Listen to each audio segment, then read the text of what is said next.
Okay. So yeah, any questions that come up as I'm doing a demo, just shout out or type it in. And let me get my share going.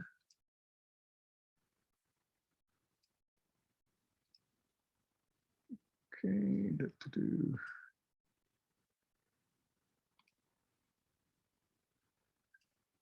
All right. Questions as we get going? Anybody?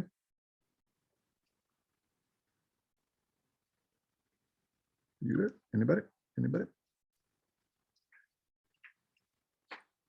All right. So you're here. We're going to, this is where we were last class. we had the cover already done. We did our 4-page spread. Okay. And like I said, we're going to add some page numbers to these. So we'll do that in our master pages. We have our 2-page spread, little copy here and there. So now we have a back cover to work on. And again, also the master pages. So right now we're looking at this, and I get down here at the bottom, I'm seeing it says 2 errors. And you want, at that point, you want to kind of check the pre-flight panel. I know what one of them is. I'm trying to figure out the other one. Okay, so it looks like both of them have what we call overset text, meaning the text go out of the continue on. So if I double click on where this error message is, it takes me to it. So I can see here, this is that story we dropped in, and we know it goes on. And then on this one, we also, again, we have a story that continues on.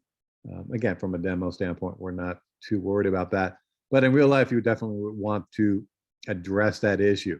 So when you see the errors, double check with them.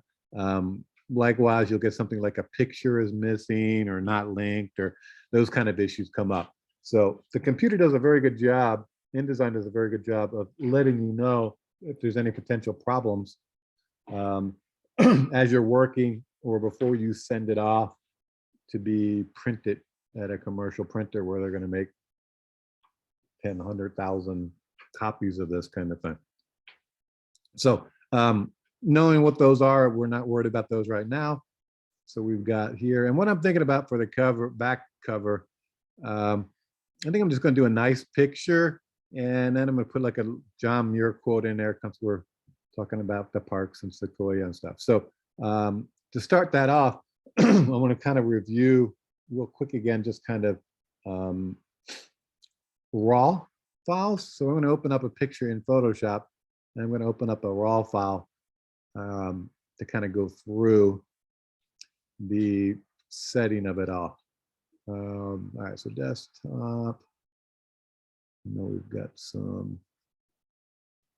You know, let's do a Yosemite. I know we did Sequoia for all of those, but the back cover is a new thing, right? It could be completely different, so it doesn't need to be in this case, the same park. Okay, I know I got some better shot. Okay, so this is we've got.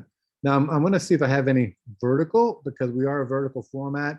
Otherwise, I'm going to have to really enlarge that photo to get most of it in, or come up with a system where I'm going to crop the picture back there. So I'm just going to look and see. And I do have some vertical formats of this, and I'm just going to see what I have further down the line here. No, that's just the trees in the forest. Can't see the trees for the forest. Okay. So you'll see sometimes when you hit the NEF, that's the Nikon RAW format, it takes a little bit longer to load. So that's why I kind of have my JPEGs in here, so I can kind of look a little bit quicker. It doesn't seem like a lot of time, but it does save time. Know that the new, I have a new iPhone finally. That also will allow you to shoot RAW.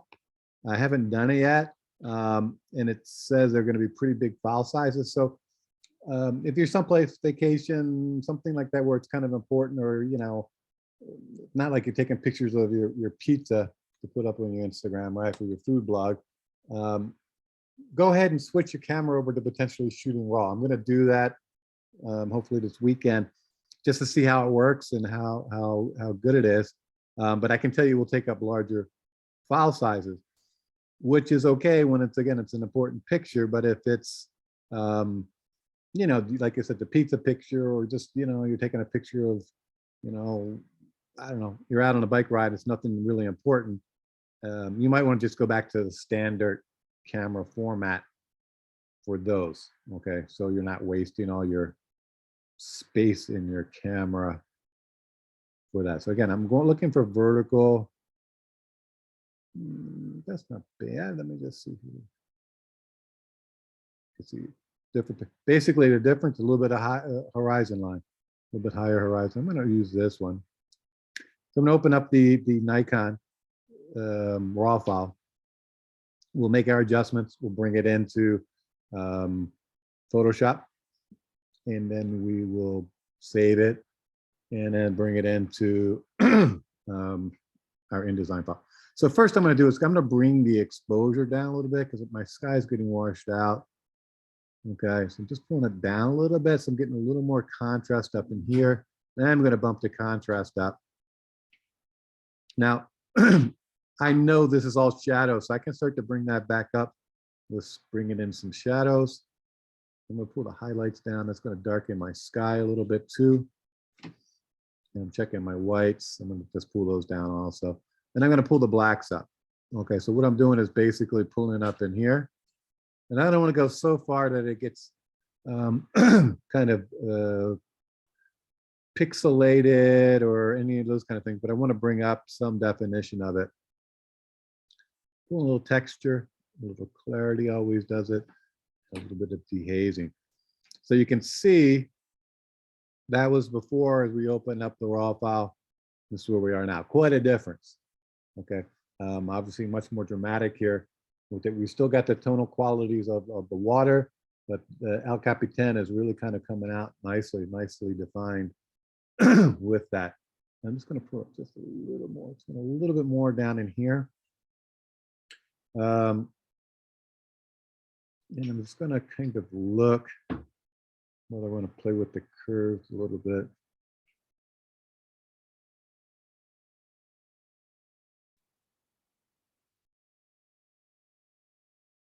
Just pulling up just the shadows a little bit more.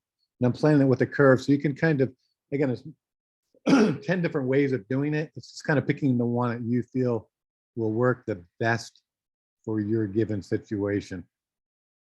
Just a little more in there. Okay, so the shadows are coming up.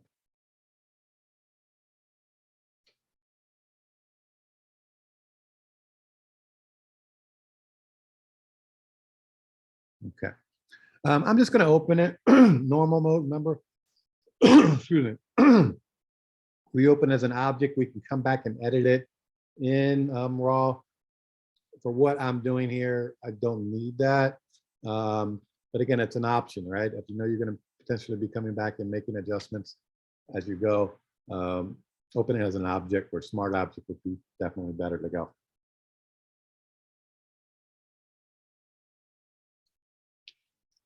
Okay. So now we're in Photoshop and we've got our layer here, and I'm gonna make a copy real quick. I have what we call some plugins or add-ons, and this is a series of helpers. Okay, that's really what these are, that will help me to kind of finesse this picture a little bit. So I want to just kind of see what it will do while we're here. Okay, so I have an HDR effect, which is going to bring it out and define it more.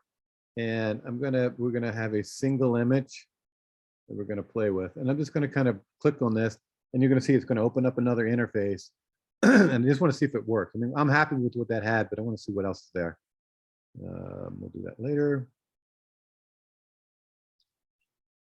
So these are the kind of thing, as you get into it more, you can find some, and this is called the Nick collection. I think it's maybe $100 for all of these kinds of presets and settings, but it definitely will speed your life along as you go. What are we doing here? Come on.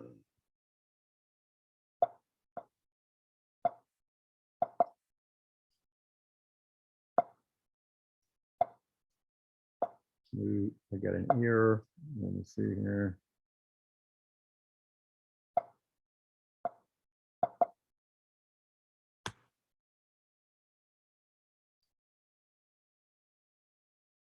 Come on.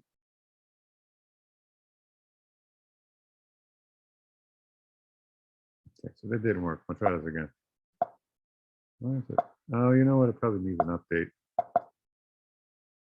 Let's see. Does he like this, huh? Yep, coconut. It is coconut. So I don't want to quit, but yeah, it's not going to be doing it. So I'm going to have to force quit this. We'll come back. We'll do this again.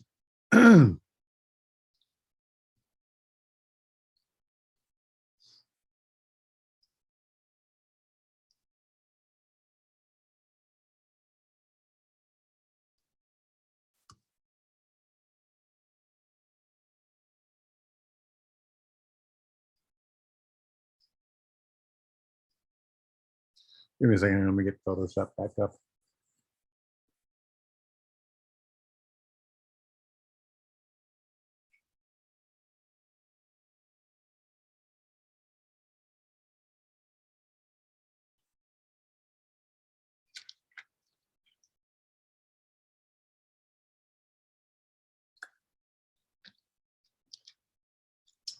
That's why you want to save. I didn't save that photo before I started mucking with it, and that's crashed. And obviously, I'm gonna have to go back and re-add it. The beauty of it is, when I can go back and find that photo, when I open it up in RAW, it should have the same settings going on. So we'll let this get up here in a sec, and we're going to try to open that up again.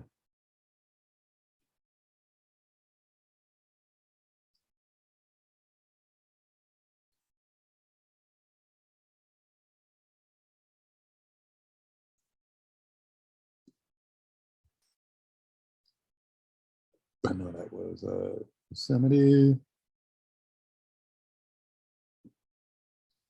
it was down near the bottom.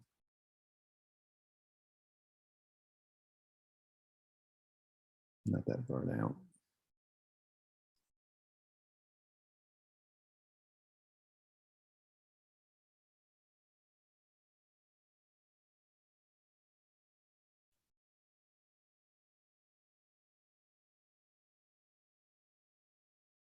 Okay, here we go. So in this area, sunset.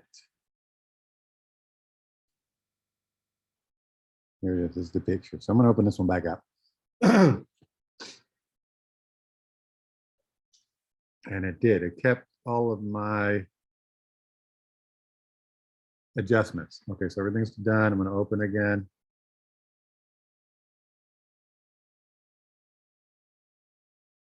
And I'm going to do a save as real quick.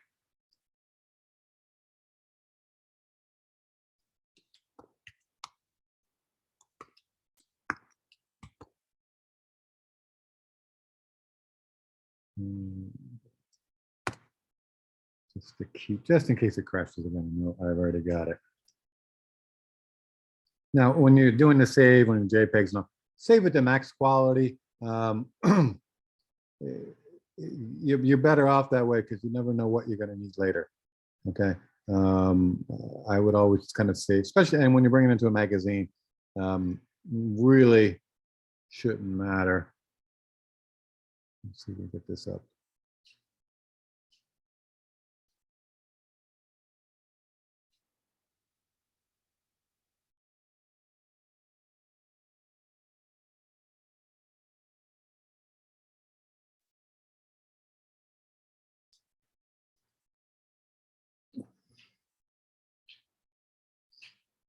Okay, so again, what we're talking about is here. This is again, these kind of, we'll call them helper apps, and they're ways that you can have presets, right? So you can kind of go through, and everything is adjustable, but they will save you a lot of time. You know, whether you're doing something like converting things to black and white, or just kind of trying to brighten it up, and the different qualities that go with it. So that's not too bad. did a pretty fair amount of goodness there on that. And again, they have different kind of options that you can work with. Okay, and they're not all going to do what you need it to be. And again, they are adjustable over here. I can kind of get in there and do something. So again, we're pushing that HDR look. So here is kind of where I can modify, right? I can push the exposure, I can pull the exposure away. I could play with the shadows, highlights, contrast. So all the things we could normally do in Photoshop, but these are kind of helper apps. So they're doing it in their own way. And when it brings it in, it's going to bring it in kind of complete. I'm gonna keep that for now. It's kind of dramatic. And they have other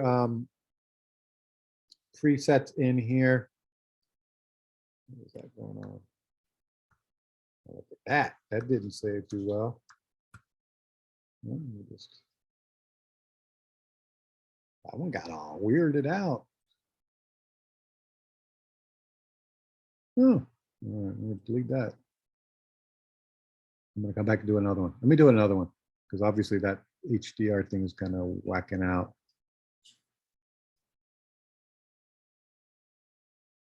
So again, these are all kind of helpers and ways of kind of setting it up. And I probably need to do the update on the app here. All right, so this kind of came up here. I don't know how I knew I wanted that one. That's pretty good.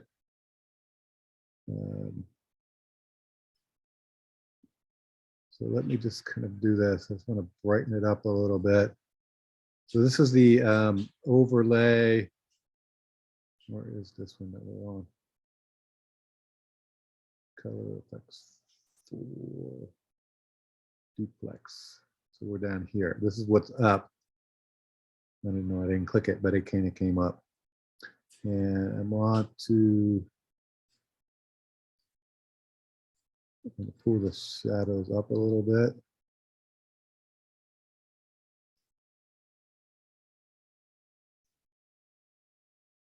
And again, you could have pretty good tight control of it. That's actually not too bad, that duplex one. But you can see here where you can kind of select these different ways of working on those pictures. Okay. So again, these kind of helper apps are really good. And again, some things aren't working right away, but you know, depending on where you go with it, it may work out to be something very nicely with what you're doing. Okay. So look into those kind of things as you start to keep working with something like Photoshop.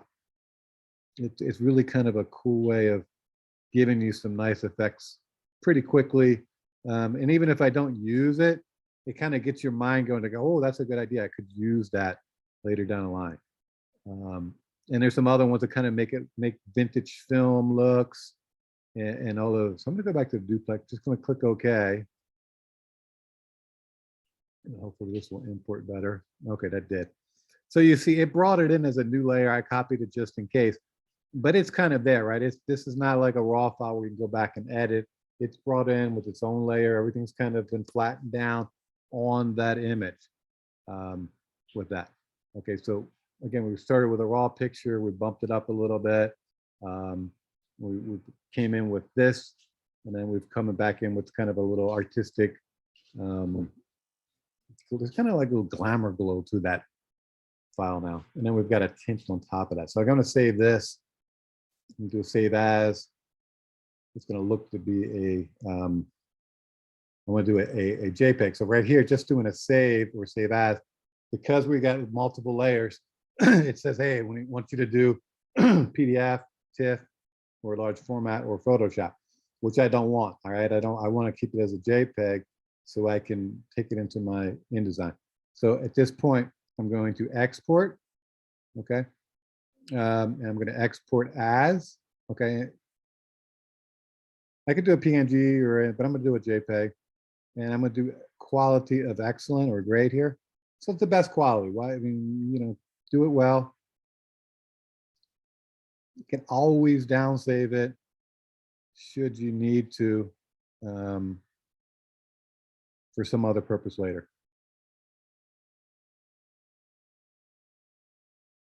Okay, so that's there. I'm going to close. It's going to go save. No, don't save. I'm good. I'll find it later if I need it. Now I'm on my back cover here, and I want to put in a box, an image box for my photo. Command D. I'm going to come here. Here is the photograph. And you can see it's way bigger, right? Much, much bigger. So here's where I'm going to fit. I'm going to fit proportionally and see how it comes in. Okay, so when I fit proportionally, the picture, its width is not filling the whole thing, right? We're looking to fill the whole box, or the whole page plus some for this back cover. So I just need to make it wider. So up here, I can go to transform, and I want to make my width larger. Why is it showing me 8.7? I don't know. I'm going to make my width bigger. Oops, I got to click the picture. Cancel. Cancel. All right, so now I'm on the photo itself, and I got the little yellow kind of outline there. And we see the picture's only 8.74 wide. So I want to make it 8 point, it's going to be 8.8. So that's going to be bigger than my frame, just a little bit bigger. I got the bleed going on. Now at this point, I still can move that down. I'm going to pull that whole picture down a little bit, get the El Capitan up there, cut off a couple of rocks, not a big deal. And I like that. So we're over on the pages, right? So it's going to give us a bleed. If we don't do that, it's potentially it could cut it short and you could get a little white edge. Okay, so you always want to have a little bleed on all your files that are going to go off the page, so we don't get that kind of mistake. Now I want to put in a quote. Again, I'm going to do a John Muir quote. He was instrumental in preserving Yosemite. John Muir was Scottish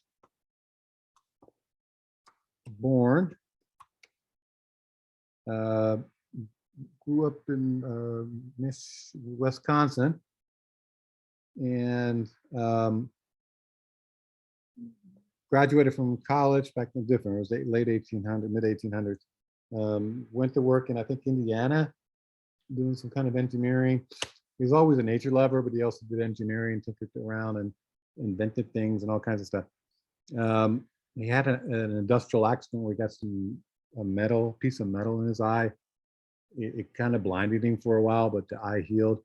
And then he decided he didn't want to keep working in the factory kind of environment, so he went for a walk. So he was in Indiana and decided to start walking. Next thing you know, he ended up down in Savannah, Georgia. He just kind of walked. So this was after the Civil War. And then from there, I think he went back up to New York and got a boat to San Francisco. And when he got in San Francisco, he decided, he'd heard about Yosemite, and he said, which way to Yosemite? And somebody pointed, and he just started walking. So he walked from San Francisco to Yosemite. Ended up staying in Yosemite for a couple of years, working, living kind of thing. Kind of got into hiking and did some geology and some stuff like that. He was just started writing some stuff. And then eventually he got married, moved into Martinez, California, which is outside the Bay Area, kind of north of Berkeley, where he had a home, and his wife had a farm there, wife's family, orchards and stuff, and lived there and wrote, and was a big conservationist.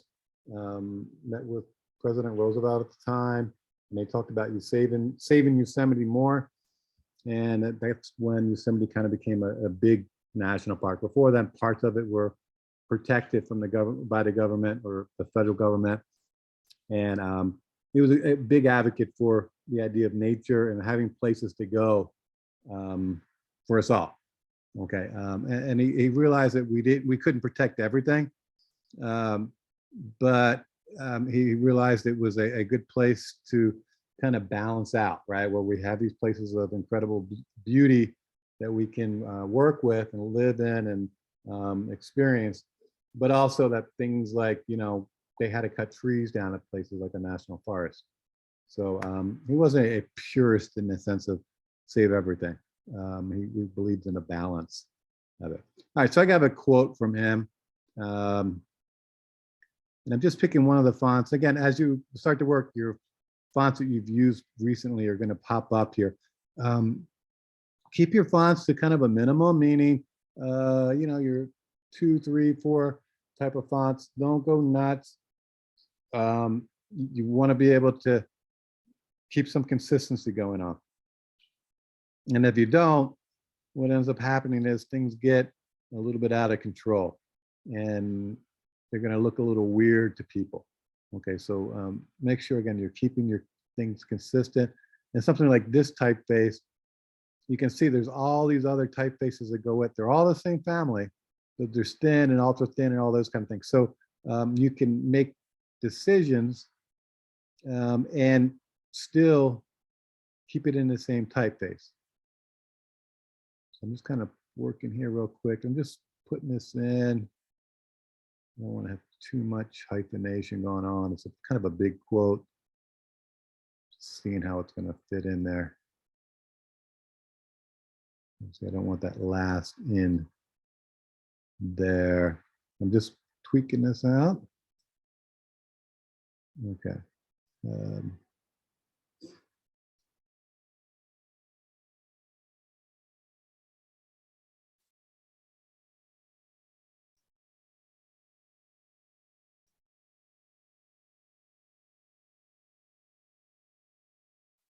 You see, I did that. Look at the quote: sundown, sunset.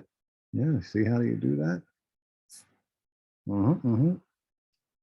Almost like I'm doing some days. Not every day. It's only on Thursdays. You should see what the Monday, Wednesday class goes through. Whew. You couldn't handle it. All right, let me get this a little bigger. So I'm just calling out John Muir, giving him a shout out so people know who made the awesome, cool, incredible quote. Dropping that down. Again, because it's an independent box, I can kind of put it where I want. And it's a back cover. And I'm just going to preview this just to double check it, make sure it looks the way I want. Yeah, that works pretty nice. Yeah, that's good. All right. So back cover's done. So now we have left is the master pages, where we're going to add some page numbering real quick.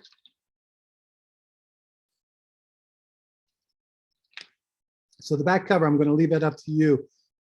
You could have another short article, big picture like I did, a couple pictures. You can even do, you know, in this case, maybe I'll do a little caption.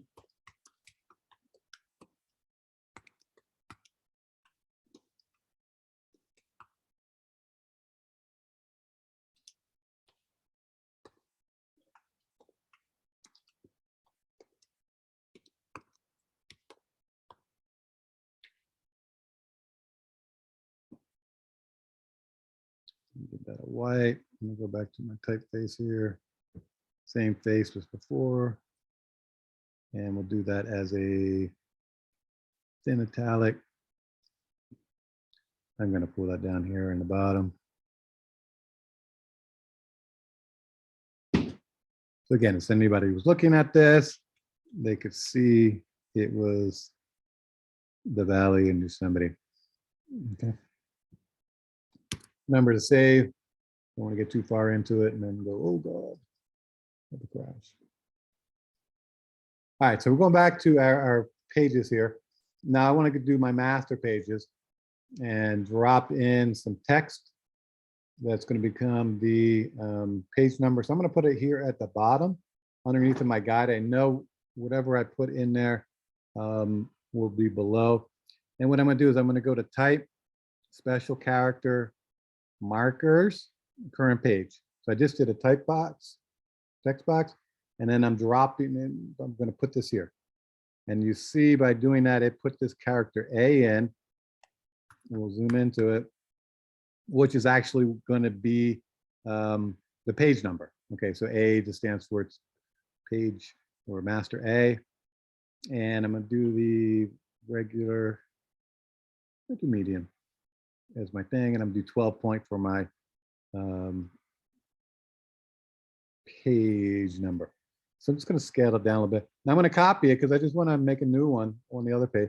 So I'm just held the option down and dragged to give me a copy, just like you would do in Illustrator.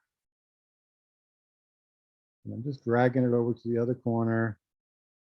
And I had it here, but now I want to make it right justified. And I'm actually going to move that down a little bit. I'm going to put a guide in so I can kind of line them up. So you can just go in your ruler, select it, and drag down a guide.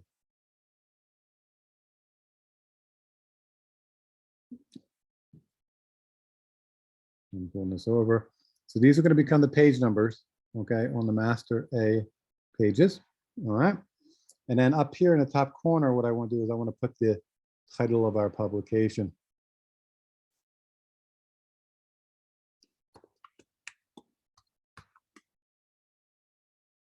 And again, I'm going to go back to that typeface we've been using, the Allegra. And I'm going to do black. We're going to push it up to 13. Again, I'm just justifying it over here, right? Justified. Putting it above so I know all my type right now is inside this box. So I know by doing this here, I'm not going to be in the problem. And I think I'm going to add a little line. So I'm selecting the line segment tool. As I draw out, hold the shift, you get a straight line. Give it some weight. Okay, it's coming up in black. But I'm going to give it a little dash thing. That's kind of cool. There's some dots underneath. I'm just going to put that up here. Underneath. Oops, where'd it go?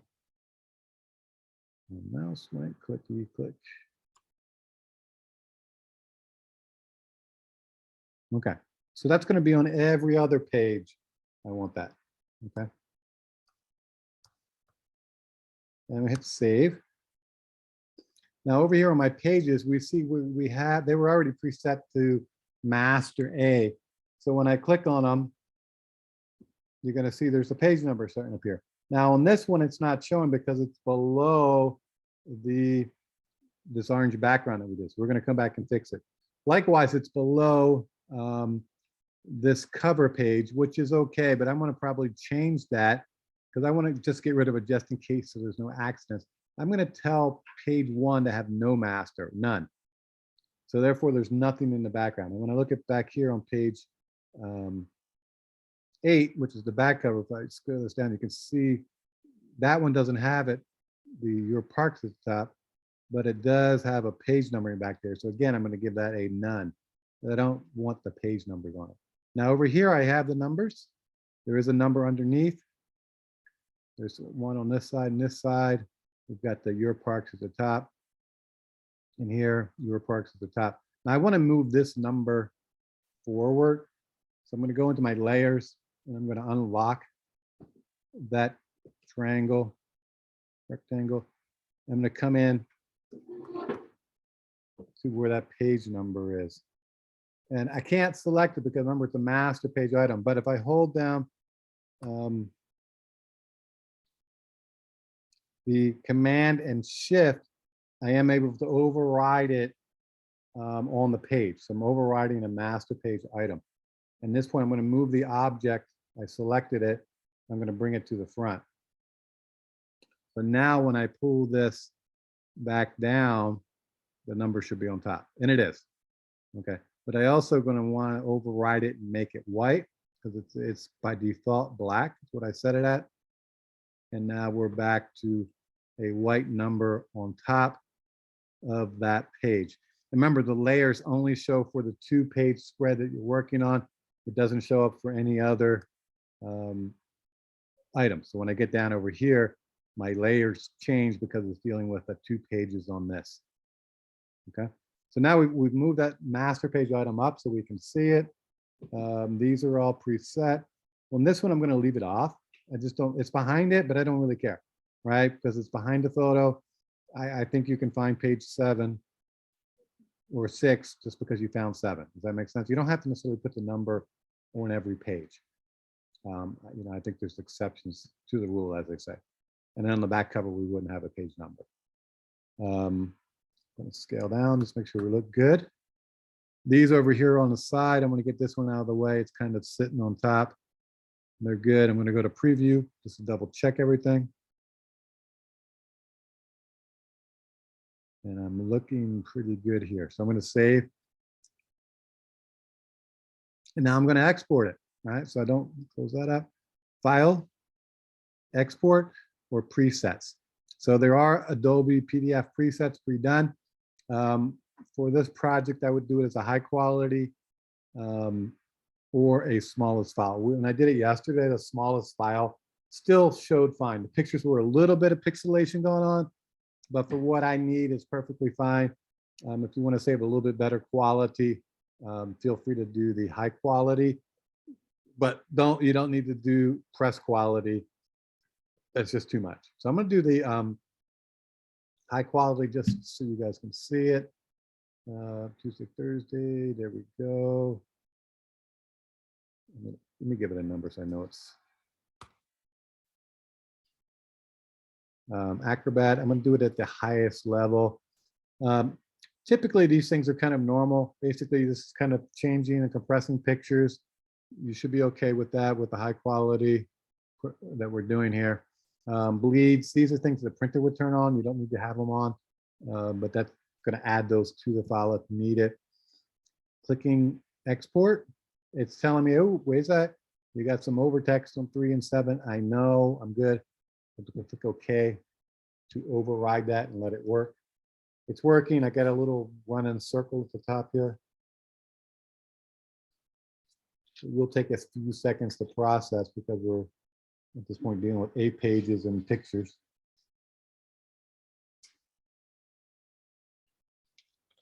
Because it's a PDF, it's going to embed everything into it. Your typefaces, your pictures, all that will become a part of the file.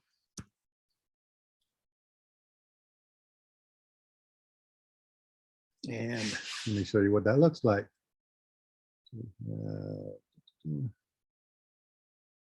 In. We did the magazine. Today was number 1 right there.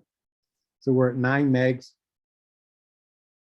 Okay, which is fine. If you want to make it smaller, if you save it at the smallest file size, when I did it yesterday, it came out to be like 500 kilobits, so less than a meg. But the problem was some of the things became a little bit mappy up here. I'm not too worried about that. For what we're doing here, you're submitting it digitally. But if you were to print it, you would want to do it the other way. Now you see here, it's showing single pages. So if you go under view and page display, do 2-page and they'll bring them out. Also, if it's not showing the cover, make sure you put here, show cover page in 2-page view. Okay. And then I have here, show the gap between pages. That's this little gray line. If I unclick that, it will take that away, right? It's kind of puts it as just a dotted line. Either way, it's perfectly fine to lay it out that way, but I have a cover and then the spread 1, second spreads, third spread, and the back cover. Just like a book, just like a magazine, huh? And that's it, right? And you'll send that to me next Thursday, by next Thursday, and it's all copacetic. Questions?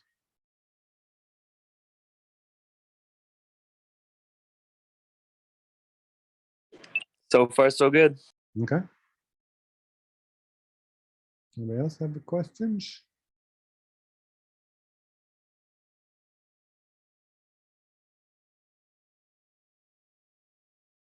I don't know. Oh my God. You guys scare me. Make me feel like I'm doing all good. We will have time on Tuesday to look at stuff. So feel free to say, hey, we're going to share. I want to share my file with you. I can take a look at it. I can look at it and give you some feedback. Okay, so you know, prep that up so I can take a look at it and can give you some live feedback on Tuesday. And we'll also do a little bit of refresher just on the programs we've done this semester. Okay. Looks like I've got everybody attendance wise.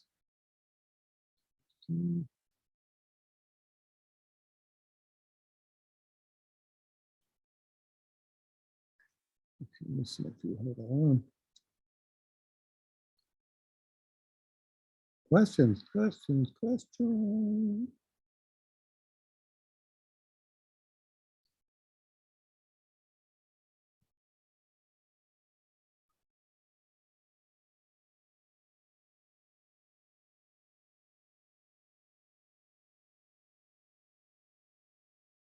Okay, question about the project. Everybody doing okay? Everybody settled on their subject matter? Again, pick stuff that you're kind of excited about. Don't pick something that's gonna drive you nuts. You know, if you're into surfing, do a surf magazine. If you're into cooking, do a cooking magazine. If you're into riding a bicycle, do a bicycle magazine. Okay. Yeah, you may have already covered this and I just missed it, but whenever we're entering our text, if we enter too much for one column, will it automatically go to the next column or the next page? You have to do it. You got to show us. Let me just, I'll show you that real quick. Do you know what I'm trying Yeah, to? that's exactly what you're saying. So remember, like right here, Okay, we've got good. too much text. We got that little red box, right? That's showing me there is too much text on there. So it means I got to extend that text. So I need to move it, right? So it's not going to automatically go to the next box unless you tell it to. Okay, you have to tell it where you want it to go. So right now it's just kind of end it, and it's just kind of in there. It's just saying there's more story. So one, I could open up the box more. In this case, I would have some room, but I'm still not filling it all in. So I'm just going to pull that back. So you would put this going to text on another page or someplace else. So I'm just going to literally draw a text box, click the plus here. You see it's loaded. I got that little kind of loaded. There's text in there, and I'm dropping it into the next box. Now I can, at this point, I can move that box if I wanted to another column or someplace else in the magazine to keep it going. Does that make sense? So I can get rid of, I'm just going to get rid of this down here. So right now the text is continuing. Okay, so now like this is it actually got it all in, believe it or not. It looks like it stopped. So I got rid of the red, but I don't want text to go across like 2.5 columns like that. It's just too much. So because I've selected this text box, I get this down here where it says frame, the text frame, and I can actually divide it up right now. So 2 columns, and then this is the gap between the two, 0.16. So I just made it 2 columns, and I can also, under options, do a balance. And you're going to see what it's going to try to do is even those out. Now it gave me a bad line there, extra line on these. I can just hit return and get rid of that. But balance those out so they're kind of equal on the page. And if I want to bring that down, all I have to do is simply just kind of pull that down a little bit. And I got some gap there to work with. Okay, so you can't necessarily figure out your columns ahead of time. You can do that here. And because I said it's 2 columns, it's going to stay 2 columns. Okay, so no matter what I do, it's pushing it to 2 columns. It gets tight, but the computer's doing the work for you, which is kind of nice. Yeah, I see what you're talking about. Does that make sense? Yeah, thank you. Yeah. Okay. Anything else? That's a good question. So we took the text from here, pulled it down to here. It continued on.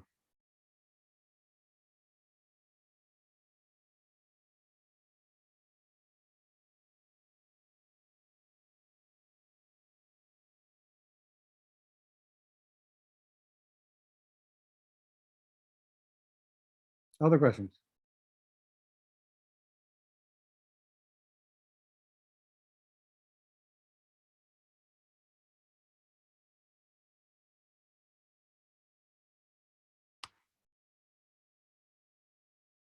Nothing? You guys are all good? Okay. Work on your projects. Get the, I know I'm still getting some posters in. Get those 2-minute travel posters. And I'll get everything graded up. It'll definitely be there at the start of the week. And we'll get all that cleared up with that. And we'll turn this in next week, and then we're going to be good. So, all right. Think about any questions you might have. We'll cover things on Tuesday. Tuesday will be just kind of a fill day where I'm just kind of go over some things, make sure you guys are good and competent on these 3 programs. So when you take your next class, you should get in and do very, very well also. All right. Anything else for today, guys?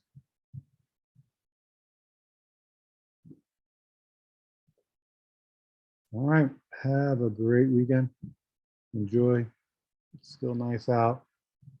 It's going to rain sometime by next July. Otherwise, it's going to be sunny. Enjoy it. Hopefully. Yes.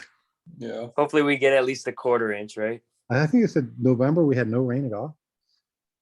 That's terrible. That is crazy, right? Yeah. This is why we go to national parks. We want to experience the seasons. Yes. All right. Have a good All right. one. Thank you. Have a good one, everyone. Have a good week.